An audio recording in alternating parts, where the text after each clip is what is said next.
चारों तरफ खून, लाश, किसी के हाथ, किसी के पैर इधर उधर बिखर के पड़े हुए हैं पटरियों के ऊपर। कुछ तबाह हो चुके फैमिलीज। दादा किसे ढूंढ रहे हैं आप? हमारा लड़का भाई लड़का कौन सा ट्रेन में था? कोरोमंडल में। कहाँ से? एक ही फैमिली के 3 आर्मी मेंबर्स का मौत। ये एक ऐसे एक्सीडेंट का नजारा है जो कोई अपना बुरे से बुरे सपने में भी देखना नहीं चाहेगा, बट हकीकत में ये इंडिया विटनेस किया। उड़ीसा के बालासोर के कुछ आगे इंडिया का इतिहास का स्कैरिएस्ट ट्रेन एक्सीडेंट हो चुका है, जिसमें अभी तक 300 लोगों की मौत ऑलरेडी हो चुका है। 1000 के करीब लोग गंभीर रूप से घायल है। ये 300 का आंकड़ा बढ़ भी सकता है। और 40 लोगों की मौत तो ऐसे हुआ कि उन लोगों के बॉडी पे कुछ इंजरी के निशान तक नहीं थे। जो हाई वोल्टेज तार थे ऊपर, इतना जोर से एक्सीडेंट हुआ, वो हाई वोल्टेज तार टूट के गिरा बॉगी के ऊपर, तो इलेक्ट्रिक शॉक में उस बॉगी के अंदर जो भी पैसेंजर्स थे वो 40 के करीब मारे गए। इतना बड़ा हादसा एग्जैक्टली हुआ कैसे, पहले वो एक एनिमेटेड वीडियो के थ्रू समझते हैं। उसके बाद में कवच क्या है जो इसको लेके इतना डाउट क्रिएट हो रहा है, गलती किसका है, सॉल्यूशन के बारे में बात करेंगे। बालासोर से कुछ आगे जहाँ एक्सीडेंट हुआ, लाइंस को समझते हैं पहले। ये है डाउन लाइन और ये है अप लाइन। ये दोनों मेन लाइंस है और ये पास की जो 2 लाइन है ये है लूप लाइन। अब थोड़ा कम स्पीड से जाने वाला ट्रेन्स को लूप लाइन में भेज दिया जाता है। अगर उनके पीछे कोई ज्यादा तेज से आने वाला कोई ट्रेन हो तो उसको मेन लाइन से पार कर देने के लिए। इस एक्सीडेंट की अगर सिचुएशन को समझा जाए तो ऐसे एक लूप लाइंस में एक मालगाड़ी को भेज दिया गया, गुड ट्रेन, पीछे वाले कोरोमंडल एक्सप्रेस को मेन लाइन से पार कर देने के लिए, जो कि अप लाइन से जा रहा था। और कोरोमंडल का स्पीड था 128 किलोमीटर पर आवर। यह एक बात समझना जरूरी है, कार चलाने के लिए आपको ब्रेक, एक्सीलरेटर, क्लच, गियर, ये सभी चीजों का बहुत ज्यादा इंपॉर्टेंस होता है, बट ट्रेन के लिए ट्रैक और स्पीड सबसे ज्यादा मायने रखता है। अब ट्रेन का स्पीड कंट्रोल करता है लोको पायलट, जो कि ट्रेन चलाता है, और ट्रेन किस ट्रैक पे जाएगी इसका कंट्रोल लोको पायलट के हाथ में नहीं रहता है। और ट्रैक चेंज 2 तरीके से होता है, मैनुअली और इलेक्ट्रिकली ऑटोमेटेड। इस एक्सीडेंट के केस में ये ऑटोमेटेड मोड पे था, तो लोको पायलट का जो काम होता है मैन, वो है स्पीड कंट्रोल करना, और बाकी कुछ उनके हाथ में इतना कुछ है नहीं। अगर ये सिग्नल ग्रीन है तो मतलब मेन लाइन क्लियर है, लोको पायलट फुल स्पीड से मेन लाइन पास करवाएंगे ट्रेन को।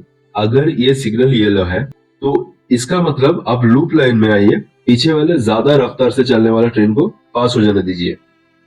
तो लोको पायलट का काम होता है, ये सिग्नल अगर उनको येलो दिखे तो स्पीड को थोड़ा कम करके वो लूप लाइन की तरफ मुड़ जाए। अब यहाँ जो ट्रैक चेंज होता है इंटरलॉकिंग सिस्टम के थ्रू, तो वो ऑटोमेटिकली होता है। जब सिग्नल ग्रीन हो तो सीधा रहता है, जब येलो हो तो लूप लाइन की तरफ मुड़ा हुआ रहता है। अब इस केस पे कोरोमंडल एक्सप्रेस की लोको पायलट देखा कि सिग्नल ग्रीन है, तो मतलब मेन लाइन क्लियर है, जो कि था भी, बट ऑटोमेटिक कंट्रोल होने वाले जो ट्रैक चेंजर है उसमें कुछ फॉल्ट था, जिसके लिए ट्रैक लूप लाइन की तरफ मुड़ा हुआ था, जो सीधा होना चाहिए था। तो 128 किमी पर आवर की स्पीड से कोरोमंडल एक्सप्रेस उस लूप लाइन में घुसे, और उस लूप लाइन में खड़ा हुआ था मालगाड़ी। जिस मालगाड़ी को लूप लाइन में खड़ा किया गया था कोरोमंडल एक्सप्रेस को पास कर देने के लिए, तो उस मालगाड़ी में भरा हुआ था आयरन ओर, जिसका सेंटर ऑफ ग्रेविटी बहुत ज्यादा होता है। तो सीधा उस मालगाड़ी पे जाके टकराए कोरोमंडल एक्सप्रेस। आयरन ओर होने की वजह से वो एक ना टूटने वाली दीवार की जैसे काम किया। उसके ऊपर कोरोमंडल का इंजन उठ गया। तो जया वर्मा सिन्हा रेलवे बोर्ड की मेंबर ने ये कॉन्फर्म भी किया। तो कोरोमंडल एक्सप्रेस इंजन मालगाड़ी के ऊपर उठ गया, बाकी बॉगीज लाइन से हटके इधर उधर गिरे। एक बॉगी पास वाली डाउन लाइन पे जाके गिरा, और इसी टाइम पे Yesvantpur Howrah express down line से आ रही थी, और यशवंतपुर एक्सप्रेस की लास्ट की 3 बॉगीज डिसबैलेंस हुआ और पटरी से उतर गया और मेन ट्रेन से अलग हो गया। यशवंतपुर एक्सप्रेस की जो लोको पायलट ने एक बढ़िया काम किया कि उन्होंने ट्रेन को रोका नहीं और 1.5 किलोमीटर आगे तक लेके आया, नहीं तो मामला और भी बिगड़ सकता था। क्योंकि अगर उन्होंने सडन ब्रेक करके अगर रोकने की कोशिश करते उस ट्रेन को भी, तो वो भी ट्रेन बहुत ज्यादा स्पीड से आ रही थी, तो वो भी डिसबैलेंस होके एक एक्सीडेंट होने का पॉसिबिलिटी था। अब आते हैं कवच पे। जो डाउट क्रिएट हो रहा है कि ये कवच क्या है, कवच काम नहीं किया, जो आप सुन रहे हो, तो इसको लेकर थोड़ा कॉन्सेप्ट क्लियर कर लेते हैं कि कवच है क्या। कवच एक ऐसा सिस्टम है, एक ऐसा टेक्नोलॉजी है जो कि भारत में डेवलप किया गया है और जिसका मोटिव ये है कि ट्रेन एक्सीडेंट से मौत जीरो हो।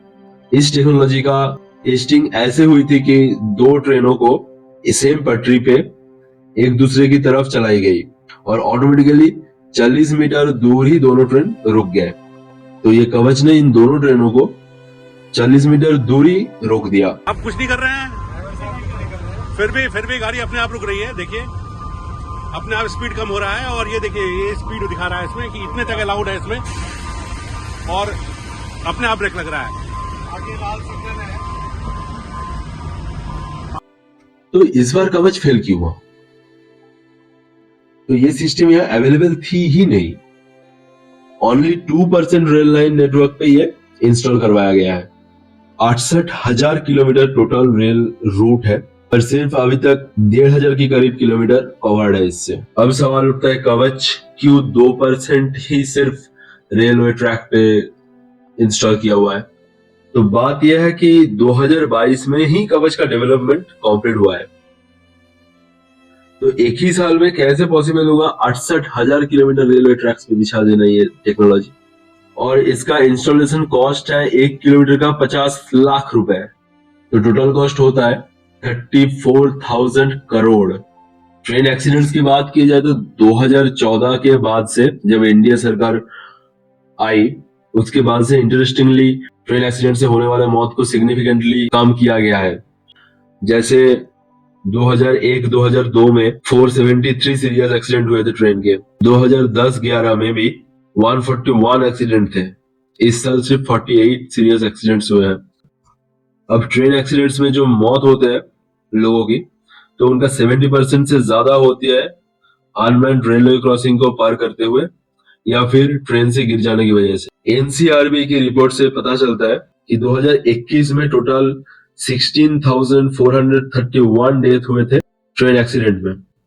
अब 11,036 का मौत हुए थे ट्रेन से गिरने की वजह से या फिर ट्रेन से टकराने की वजह से। तो एनडीए सरकार 2014 में जब आया सरकार में, तो लगभग 9,000 अनमैन्ड लेवल क्रॉसिंग थे। मतलब वहां कोई था नहीं कि जो बोले कि क्रॉस मत कीजिए, ट्रेन आने वाला है। नेक्स्ट 4 साल में एनडीए सरकार ने लगभग 5,500 अनमैन्ड क्रॉसिंग को हटा दी। मतलब लोग उससे क्रॉसिंग कर ही नहीं पाए या फिर उनपे आदमी लगा दिया गया देखभाल करने के लिए। और 2019 में जो 3,500 क्रॉसिंग्स बचे थे उसको नेक्स्ट 6 महीने में ही हटा दी या फिर आदमी लगा दी। अब 2021 में 22 लोगों की मौत हुए डीरेलमेंट्स की वजह से। तो ये डीरेलमेंट्स की घटना घटती है तब जब मेंटेनेंस ठीक से नहीं किया जा रहा है ट्रेनों का या फिर ट्रैक्स का। अब 2017-18 में RRSK राष्ट्रीय रेल संरक्षा कोष बनाया गया था रिन्यूअल रिप्लेसमेंट मेंटेनेंस का खर्चा चलाने के लिए रेल का, और इसमें 1 लाख करोड़ रुपए दिया गया। बट कंडीशन था एक कि हर साल रेलवे खुद की तरफ से, मतलब अपना इनकम से 5,000 करोड़ रुपए जमा करेंगे इस पे। बट इतना पैसा रेल के पास है नहीं। 2021-22 में ही रेलवे का 15,000 करोड़ के आसपास का लॉस हुआ है। अब रेलवे का इनकम सिग्निफिकेंटली कम हुआ है पिछले 5 सालों में। 2018-19 में 77,250 लाख टोटल पैसेंजर्स थे रेलवे के पास। 2019-20 में 76,740 लाख थे और इस साल सिर्फ 31,000 लाख पैसेंजर्स आए। 2020-21 जो कि लॉकडाउन का ईयर था, उसमें सिर्फ 9,850 लाख पैसेंजर्स रजिस्टर्ड हुए। तो पिछले 5 साल से 34% का ड्रॉप हुआ है रेलवे इनकम के। अब सवाल ये आ सकता है आपके दिमाग में कि टिकट का प्राइस बढ़ा दिया जाए अगर कंज्यूमर कम हो रहा है। बट इंडियन रेलवेज का मोटिव ये नहीं है कि पैसा कमाना। इंडियन रेलवेज का मोटिव ये है हर एक सेक्टर की पब्लिक इसको यूज करे। तो सस्ता टिकट तो मैंडेटरी है। अगर आपको लगता है कि मालगाड़ियों में से पैसा कमा ले तो उसका भी चार्जेस कम हुआ है।